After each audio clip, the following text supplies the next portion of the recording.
Verb কাকে বলে? যে ওয়ার্ড দ্বারা কোনো কিছু করা যাওয়া খাওয়া প্রভৃতি বোঝায় তাকে ভার্ব ক্রিয়া বলে। ভার্ব বা ক্রিয়া বলে। এক কথায় সাবজেক্ট বা কর্তা কর্তা যাহা করে তাহাই ভার্ব। যেমন আই রাইট রাইস।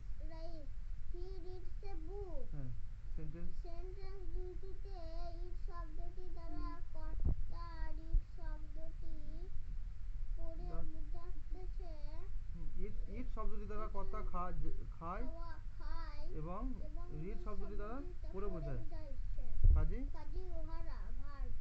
প্রত্যেকটি ভার্বের তিনটি ক্রিয়া রূপ আছে, পাস্ট, প্রেজেন্ট, পাস্ট এবং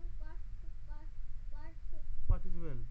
প্রেজেন্ট, পাস্ট এবং পাস্ট পার্টিসিপেল। প্রেজেন্ট, পাস্ট এবং পাস্ট পার্টিসিপেল। কালভেদে ভার্বের রূপগুলি রূপগুলির পরিবর্তন হয়।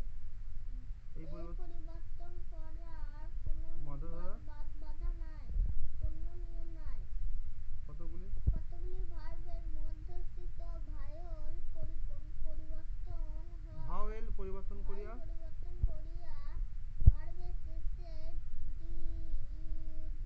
ইডি যোগ করিয়া এবং টি যোগ করিয়া পাস্ট টেন্স পাস্ট টেন্স ও পাস্ট পার্টিসিপেল গঠন করা হয়।